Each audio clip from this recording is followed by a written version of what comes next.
Content warning. The following is a series of videos about the enemy of the Garou, the Wyrm. The cosmic entity representing all things bad, bad, bad, and worse, the very force of corruption itself. Now, I won't dwell on unsavory descriptions, but I will have to reference things like abuse, violence, death, self-harm, and severe mental issues, to name just a few. So, viewer discretion is advised.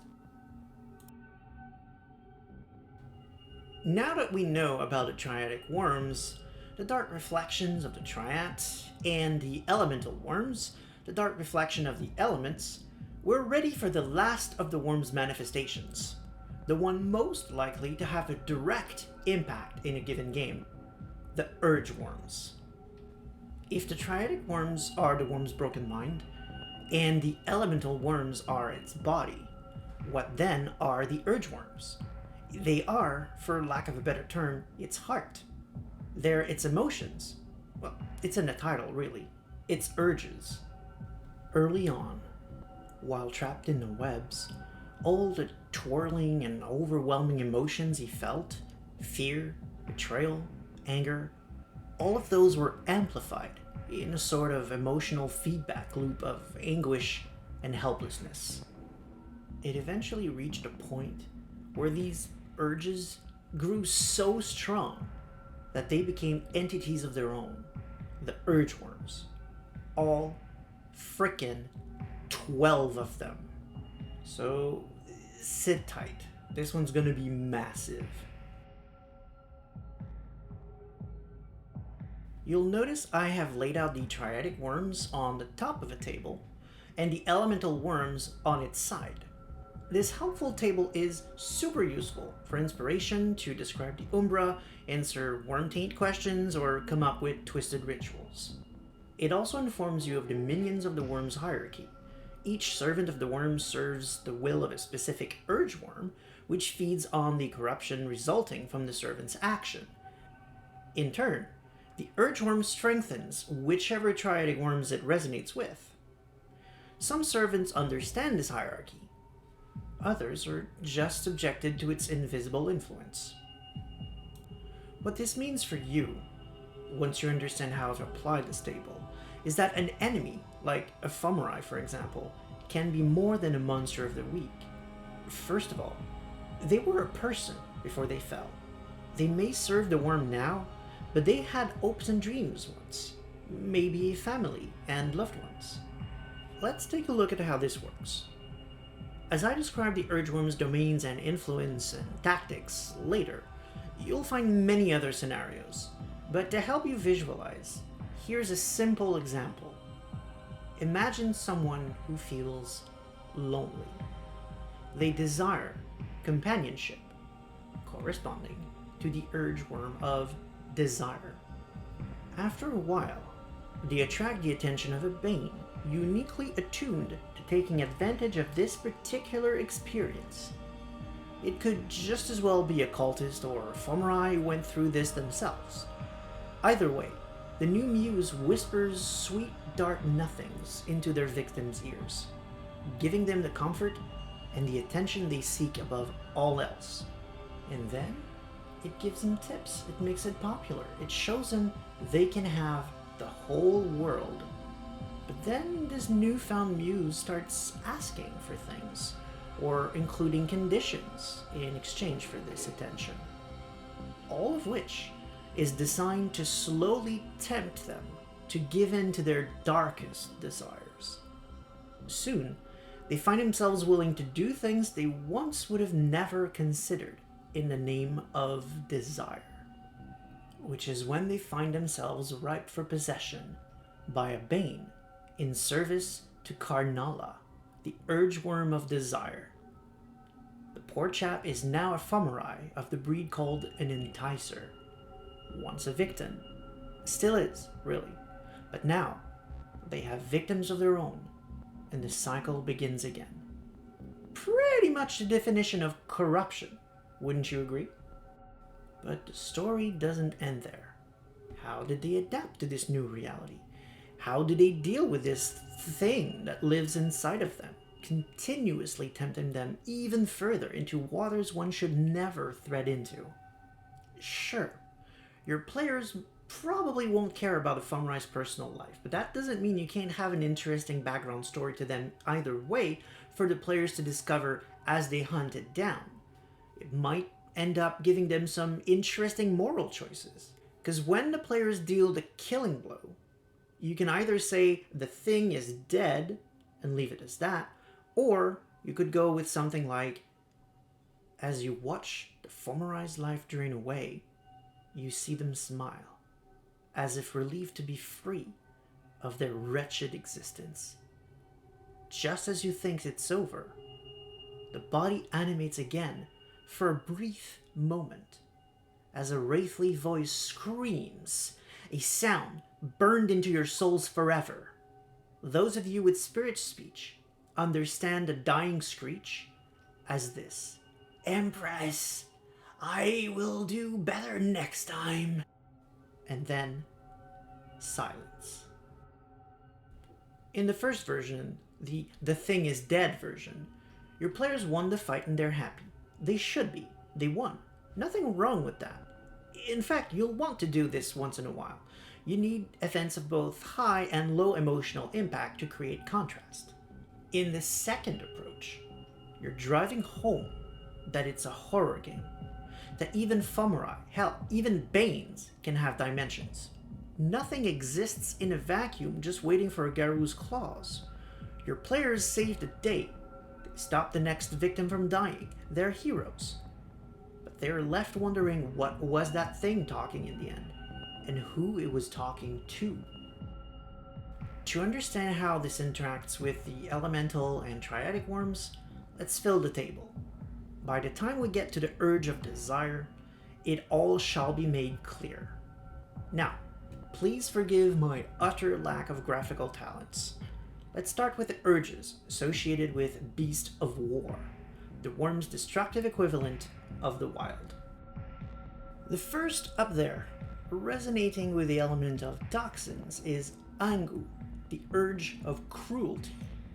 Those under its influence like to prolong the pain they inflict. At first, they may cling to the belief that what they do is justified, but as they fall further down the spiral, they lose the capacity to sympathize until they enjoy inflicting pain for the fun of it. Canonically known servants of the Urge of Cruelty are the Banes known as Bitter Rages, who enjoy pissing off werewolves. You can find those on page 441 of the W20 core book. Bahashkai is the second urge, lined up with the element of Balefire. Perhaps unsurprisingly, the combo of Beast of War and Balefire is the Urge of Violence. According to Chronicles of the Black Labyrinth, those under its influence are all about brutality and rage. Not just dishing it out though, but also encouraging it in their own victims. Apparently, it's just no fun beating someone else unless they are frenzying themselves. If you were wondering why werewolves make such a big deal of losing control to frenzy, as in they lose renown over it, this is why. Few have the worm lore to understand it so clearly as I've laid it out for you here, but the wise ones understand, on some level, that when they go too far, the worm wins, no matter whose blood ends up on the walls. But back to the Urge of Violence. In W20's Book of the Wyrm, those under its influence are presented as cold instead, dispensing violence for the sake of violence itself, without the rage or frenzy aspect. To them, violence is simply the solution to any and all problems. Feel free to use whichever version serves you best, or both. There's no reason an Urge Wyrm can't have it both ways. Either way, its servants are the dreaded Fomori known as Gorehounds, which are inspired by slashers like Jason Voorhees. They like to rake up a body count, and you can find them on page 133 of W20's Book of the Wyrm. Next comes Gree, the Urge Wyrm of Despair, lined up with the element of Smug. This urge likes to throw those under its influence in the deepest pits of hopelessness until they sacrifice themselves willingly. Okay, I agree. It would have worked better under the Defiler Wyrm, which is all about self-destruction. But the idea here is that Gree fits under Beast of War because it attacks willpower. It destroys one's will to go on. Anyway, this one has two servants established in the books. The ghostly phantasmi found in the W20 core book on page 446, and the nocturne who haunts their victims' dreams found in W20 Book of the Wyrm, page 148. Phobuk, or Fabuk, I'm not sure, is the final Urge Wyrm under the rule of the Beast of War. Lined up with the element of sludge, this is the Urge of Fear. The Chronicle of the Black Labyrinth doesn't talk much about its influence or those who follow it, but the Book of the Wyrm says it tends to take a victim's regular fear, amplifying them and making sure they never go away. Imagine being constantly and horribly afraid of something, even when that thing should be far away from your mind. It's hard to sleep, and it's hard to eat, and thus, slowly, Phobuk, or Fabuk, erodes the minds of those it touches. Its servants are the terrifyingly large Thunder Wyrms, which you can find in W20 Book of the Wyrm on page 153. Now, let's take a look at the next column, covering the 4 Urge Wyrms under the dominion of the Eater of Souls, the dark reflection of the Weaver, obsessed with devouring all things. In the top row, aligned with the element of toxin, stands Sakura, the Urge Wyrm of Paranoia. As defined by the Chronicles of the Black Labyrinth, it plants the seeds of doubt, so that Sakura's victims fall prey to its machinations by seeking protection against non-existent dangers. Alternatively, in W20's Book of the Wyrm, it prefers to trigger misfortune in such a way as to gain a hold on those who start suspecting that they are being targeted. They then seclude themselves and, preferably, lash out at a world that keeps persecuting them, completely unaware of, or in denial of, who or what is really behind their suffering. Its servants are the Cedars, which is a problem, because they only exist in the Book of the Wyrm 1st edition on page 101. Since you probably don't have that book, they're 15-foot-tall banes who look like a mishmash of lizards, spiders, and bats. They can spew noxious fumes in the real world from the Umbra, and use that to somehow pull humans to their side. They hold their victims with their long, lashing tails. They have 6 of them, while they operate with vicious bone saws and needles filled with sickly green liquids, forcibly transforming the victim into a fomori. I can see several good reasons why they were never carried over after 1st edition. Main one being that's not at all how you make a fomori. Frankly, it's best to come up with your own monster / bane / fomori to serve Sakura if you plan to use it in play. Kalub, or however that's supposed to be pronounced, is the Urge Wyrm of Indulgence, aligned with Balefire. In the Chronicles of the Black Labyrinth, it likes to find those pure of heart and generosity, tempting them more and more towards splurging in excess. Meanwhile, W20's Book of the Wyrm defines it as an urge with many aspects. Indulgence is just one of them. There's also consumption and decay. Not just of the physical, but also of one's will. All of which fit very well with the Eater of Souls agenda. Its servants are the Sculpigs, which can be found in W20's Book of the Wyrm on page 155. The other servants are Meat Puppets, which is another monster that only exists in Book of the Wyrm's 1st edition on page 106.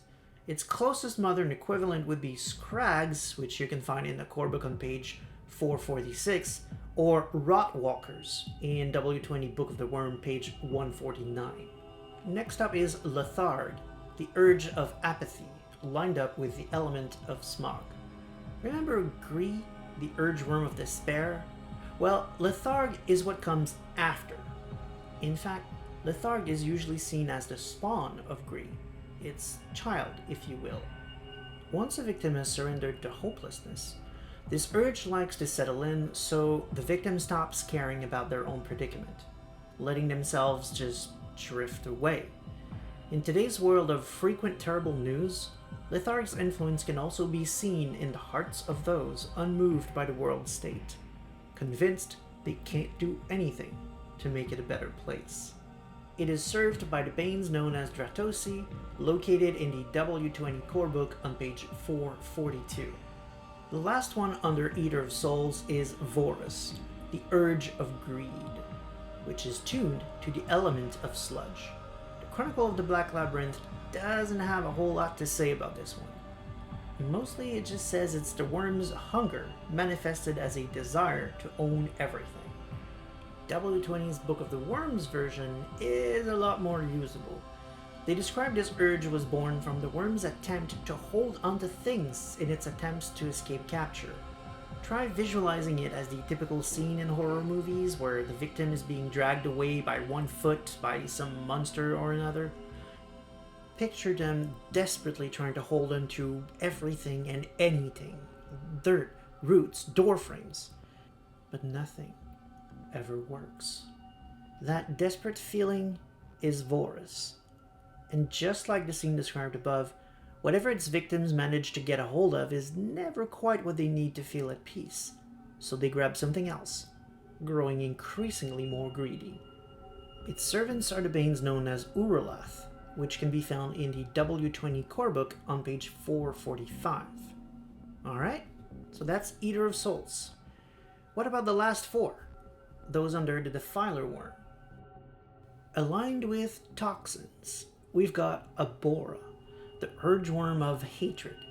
Its domain of influence is all things despised. Its victims will see their dislikes entangled with hate and fear, their prejudices refined, enhanced, so the actions and words by the subject of their loathing becomes threatening or plain revolting. Soon their pent-up anger accumulates until they release it all, usually violently. Technically, shade spiders serve the Urge of Hatred. You can only find them in the first edition of the Book of the Worm on page 107, and they're kind of just a bunch of animated hands. Despite the fact that it's not canon, I'd recommend using something like Psychomachia instead, which can be found in the W20 core book on page 446. Next up, Desire. Remember in the first episode's introduction, I described the use of the senseworm gift, and earlier in this chapter I described someone falling due to their own desires? This is where it all fits together. The senseworm description I gave would be perfect, say, if a werewolf were to use the gift near a victim of the enticer we created above, in a place they frequent regularly, or right next to the fomori in question. See, Karnala lines up with the element of balefire, so I used imagery of heat and energy.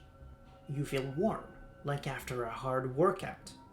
The part you're reminded of the scent of a past lover expresses desires, yes, but also a longing for things lost. You could use anything the character might feel a desire for. On the surface level, this tells the werewolf that the worm's influence is at work here. But more than that, discerning players, or those with high wormlore ratings, can deduce things from the description. If they figure out the desire aspect, for example, they may also conclude that they're looking for an enticer. I stress the importance of this, because senseworm is often mistaken as a scent that can be followed directly to the antagonist, ruining the story in 5 seconds flat. That isn't what the gift does. It simply informs you of worm-skewed imbalance in the location where you are via a sort of mystical sense. In W20's description, they purposefully and specifically say it's not visual or olfactory. So remember that the character doesn't actually smell the foul things burning I use in the description, but they can feel the way they would if they'd taken a whiff of it, or just be reminded of the smell. That doesn't mean the gift is useless, far from it. At the very least, they know something is wrong if they're standing somewhere they don't expect the worm to be strong. If they know their stuff, as I said, the pack might even know they're looking for an enticer. That's a huge step forward. From there, they can figure out who they'll attack next or where they might hang. A brothel or a strip club might be a good place to start. Maybe online. Maybe it uses dating apps to find victims. Can the pack use that as bait? Back to Carnala. As may be obvious by now, this urge works through one's yearnings. And it's not just sexual either, despite the name's insinuations. People can desire many different things, with the caveat that physical objects are greed's domain. Desire's territory is more about experiences or personal goals. So while victims absolutely can be lustful, they may also just be thrill seekers, or career-obsessed people, or, like our sample enticer, someone who just started out wanting to be appreciated. Again, those who fall to any urge's influence don't have to start bad. They just need to be tempted into taking the wrong advice down a very slippery slope. By now it should come as no surprise that enticers are the servants of Carnala, and they can be found on page 130 of the W20 Book of the Wyrm. Almost done. Aligned with Smog, the next one is Psulak, the Urge of Lies. It likes to target people who give themselves willingly under false pretense. Those who lie for their own gain, out of laziness, or even just for the hell of it, draw Psulak's attention. It pushes them to small lies at first until it becomes a habit, and then a necessity. By the end, they lie to everyone, including themselves. Its servants are the Ferretoi, Book of the Wyrm, W20, page 131, and the Oases, which is yet another relic of times past. They're in Book of the Wyrm 1st edition on page 105. They're listed as Banes, but they're defined as fallen cairns that somehow now have a will of their own? I would either stick with Ferretoys or recycle the concept of a fallen cairn by maybe using a fallen cairn patron. At last, the final urge is aligned with Sludge and is called Mashtrak, the Urge of Power. Its favorite victims are those who believe themselves in power until the moment of betrayal, but it'll go after anyone who's after power for power's sake. They may have started with an idea in mind, but somewhere along the way they lost themselves to power lust, reveling in seeing their employees grovel or displaying their own superiority. Mashtrak doesn't have specific servants because all minions of the Wyrm serve it in some way. Okay, wow. That was a lot of ground to cover. We're now familiar with all of the Urge Wyrms and how their influence works. Urges are a great starting point for inspiration. Simply pick one you like and explore it in your next story. Think about what lies in its domain, how it likes to spread, who and what it likes to corrupt. Think about what related themes inspire you. Is a kinfolk being tempted? Is a Fomor or Bane causing trouble nearby? Is there something causing discontent among the locals, attracting nests of Banes? Or you can simply let this knowledge guide your hand as you come up with antagonists. Think about where they started, what could have happened to them, and which urge now whispers in their ears. This is a great way to create endless antagonists, from street thugs to Pentex executives, that have more than one layer. If nothing else, knowing which aspect of the Wyrm is in play can let you quickly figure out which kind of Banes are in the area where your players step sideways unexpectedly or blindside you with a surprise sense worm. Take a deep breath, refer to the table, and blow their minds. Next episode, we'll talk about Maelgens, powerful spirits that are not trapped in the webs. Because the various incarnations of the Wyrms are not sentient, they need proxies to intercede on their behalf. Enter the Maelgen, uniquely attuned to an Urge Wyrm or an Elemental Wyrm, able to interpret their wills and tasked with enacting it. These are the eldritch beings that cultists commune with in their dark mass prayers and rituals. Theirs are the commands they follow.